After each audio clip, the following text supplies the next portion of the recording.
Morning YouTube. Welcome back to the channel, guys. Today I just want to talk some comic books. I want to talk Justice League Unlimited. I want to talk Batgirl. I want to talk Absolute Superman and Absolute Batman and a few other comics mixed in, but I am really enjoying comics at the moment, so I'm going to give you a rundown of what I've read after picking up honestly about nearly 20 books. I'm loving it. Absolutely loving it. It's so great to be back within the community. I'm home, baby. I'm home. But anyway, let's get straight into the video. Let's go. Welcome back, guys. And like I said, I've got a good amount of comics that I have read. Let's just get straight into it, shall we? I really enjoyed these books. Some more than others. Some were not lackluster, but there were some standouts, and I want to try and save that one to last, but it's going to be hard to because I just want to talk about it. So we're just going to go from Marvel to DC, and there's only one Marvel book. So first Marvel book is Magic, and obviously I had to get the Marvel Rivals cover. Absolutely gorgeous. Magic is so cool. I've always liked Magic as a character. I've not really read much of her, but I really like it. And the fact that she's Colossus's sister, that's a mouthful. I like that. I like it when those two share a page or a conversation. It's always fun. And also, I like Anya Taylor-Joy as Magic in New Mutants. New Mutants isn't actually that bad. People just need to accept it for what it is and not just hate on it. It's still bad, but it's not that bad, okay? I promise you. But don't go back and watch it. I'm currently watching the original X-Men films, and they're okay. No, they're not. They're sick. They're awesome. Anyway, Magic. It was really fun. The art is gorgeous. I shall show you the creative team because just show you love and support. The art is incredible. The X-Men books always do have really good art. I don't know who the artist was for House of X, Powers of X, and all that kind of X stuff. You remember a few years ago with their little island, Krakow, I think it's called, maybe. That art was, and it was all for X-Men books, I believe. Absolutely love that. But this was good. She's struggling to keep her temptations away from Darkchild, which I like. But she managed to subdue them. And it's just nice seeing her wield that massive sword again. But Darkchild is looking absolutely insane. God damn, look at that. I have no clue what the next issue is going to be about, but this cover is kind of sick. I'm kind of hoping that they do more Marvel Rival comics covers for each character. That'd be quite cool. But overall, it was a very good issue one. I don't know too much about Magic to actually give it a deep dive, so solid first issue, and Yelena is just a badass. So, and also I'm very confused about the X Factory X-Men thing in Alaska. So if someone knows, please explain, because there's only 1, 2, 3, 4, 5, 6, 7 including her, so I don't really understand where the rest of the X-Men is. But overall, solid first issue. Now let us do Absolute Batman. So I read issue 3 and 4. Issue 3 was very good. It was better than issue 2. I got back into it. This was good as well. Scott Snyder coming back. I just prefer Superman. That's my problem with it. It's not a bad problem.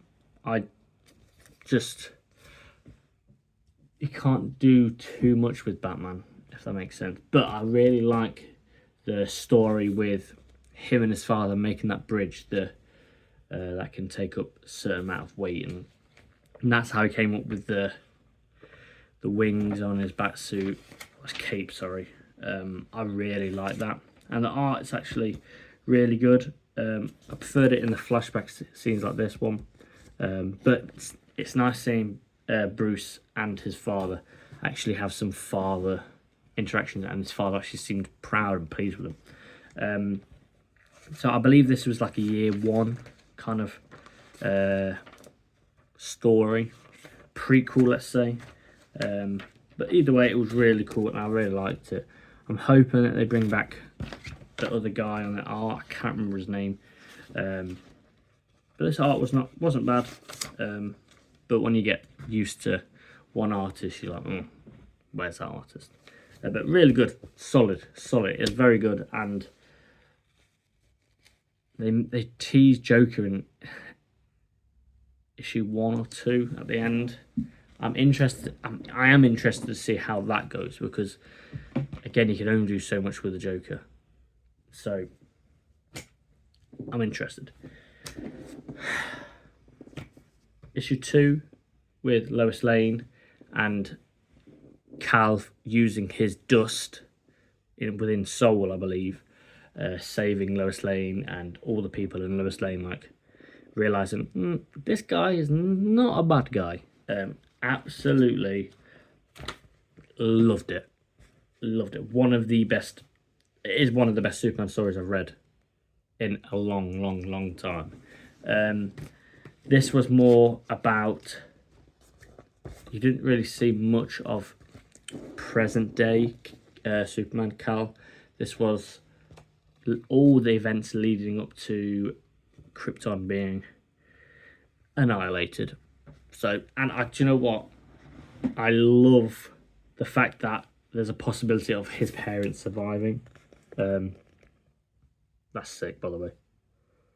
I love the dynamic between these two, Lara and Jaw. I don't know. One thing I did actually like was Lara being an absolute badass.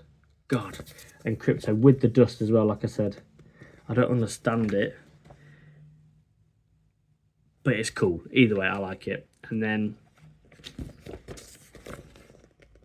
the page of the issue, let's say, it's incredible.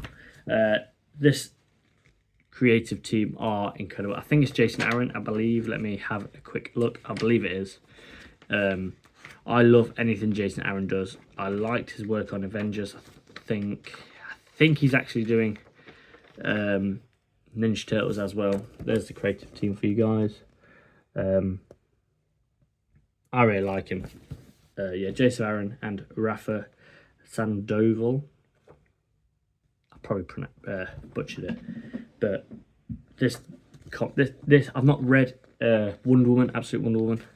I do need to read that, I know, but as of right now, 2 out of 3, Superman is taking the lead by a country mile. That is massive. Okay, next book, which I am in love with, absolutely in love with, Batgirl. Issues 2 and 3 were incredible. Like I said in my last video, I really like Cassandra Cain because she's like, I like the whole orphan idea of her, as well as learning to speak again. You know, I don't like it when it sounds very silly, okay? When she can fully speak, I'm like, She reads people, and I like that. I like it when she uses like one words and a few sentences or broken up. That's the way I prefer Cassandra Cain.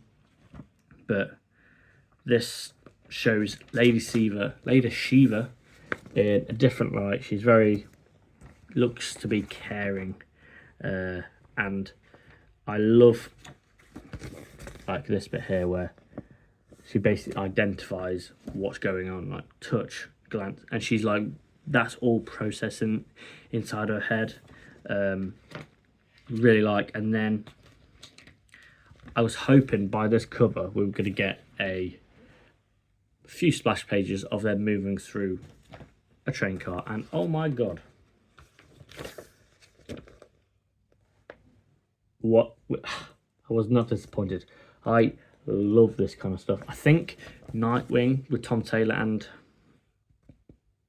I'm not going to butcher his name, they did it, and if you've read that, it is incredible. So that, I think it's for 2 pages as well. And here it actually tells you why who she is and what part of each family member she is. So I'm Barbara's will, I'm Stephanie's heart, I'm Tim's wit, Jason's grit, Damien's guts, I'm Dick's hope, Duke's hope, Dick's faith. By the way, I'm a huge Duke Thomas fan, and the fact that he's been like even just referenced, yes please, thank you very much, I'll take that to the bank. And then you got Alfred's care and Bruce's pride. I love that. She's a Bat family member through and through. Little side note, is Alfred still dead? Is Alfred still dead? Because I'm not too sure. I don't know. By the way, I really like the fact that he died. I like the whole Tom King City of Bane. I'm never going to stop talking about that, okay? But overall, this was a near perfect issue. And then you've got the big reveal at the end. Nyssa? Yeah. I'm interested to see how this goes. This creative team is cooking, okay? Absolutely cooking. I can't recommend this book enough. Let me show you the creative team once again. It's down at the bottom there. But really enjoyed Batgirl issue 3. And obviously that includes Batgirl issue 2. But the main comic that I am obsessed with, and I've been wanting to make a video as soon as I read it, was Justice League Unlimited. I don't know what's going on within the world. This character called Airwaves, by the way, who I thought was kind of a cool dude. I was like, yo, this is sick, okay? Look at that cover. There's creative team. And obviously,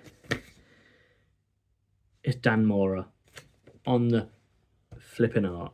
Mark Waid and Dan Mora are the GOATs. I do need to catch up with World's Finest because I think they did a World's Finest Green Arrow and Green Lantern as well. I'm fact checking on that one, but this is the way a Justice League should be ran, or Avengers, or X-Men, or you name it. This is how a superhero team should be run, okay? The fact that everybody is part of it, and there's teams, names, and I love it, okay? I absolutely love it. They've got teams with certain people on them, so if, I don't know, Captain Cold comes in, they'll send in the Flash or someone with heat powers, or to basically counter him. That's the word, counter. I just love that kind of stuff, and the fact that everybody can go there and fight at any time, and the Flash shows Airwaves round the best Flash suit, and he basically says there's a golden room for the Justice Society, a question being head of security. What? I love that. And then you've got the Teen Titans, Red Tornado being that massive AI. I really like that. And then we've got a room for the Titans, the Superman family. I really like it. Okay. But the team gets sent to South Africa, I believe. South Africa, yep. So Superman, Sapphire, I think, Black Lightning, Wonder Woman, and that's it, I think. And Firestorm and Wallace West. the Flash, Kid Flash. It gets sent there, and Sapphire is new to the Justice League, so she's not too sure, but because Black Lion's a teacher, he's teaching her the ropes while on the job. I love that. The chemistry between these two characters was so good. Then we got Batman and Blue Beetle in Costa Rica, baby. It's so good. I can't. But Airwaves thinks on his feet and comes and helps, and you've got Red Tornado in everybody's ear using these little earring-looking things, and he's basically talking to people, saying you need to go there. We can't send you there because you will not benefit the battle. You will not help the other heroes sent there. That is what I absolutely love. I love the teamwork and the fact that the Justice League isn't just like 6 or 7 members. It's everyone. And guys, I love it. I love that kind of stuff. Sapphire saving a young man's life because she uses her healing lantern powers to use that for like love to heal. What? So good. Airwaves saves someone. The only bit I didn't like was the last panel where he basically goes, I'm so happy, but I'm going to kill everybody. What do you mean? But either way, this is how a Justice League book should be written, drawn, and how a Justice League should be ran. I absolutely love it. There's no one in charge. There was just the heroes fighting for saving the day, and that I just absolutely love. But overall, these books that I have read this week have been absolutely perfect. But there's one book that is a standout, and I'm easily Justice League Unlimited. So I rate this as perfect, 10 out of 10. Great first issue. I really need to go back and read World's Finest and just learn about the whole DC universe since All In, because I don't have a clue what's going on at all. I have no clue. But anyway, thank you guys for watching. Let me know down in the comments what you've read, and I would like to hear your thoughts on these books or the books that you've read. But thank you for watching, guys. If you could be so kind to give me a like and subscribe and share, I would massively appreciate that. So thank you guys for watching, and I'll catch you guys next week.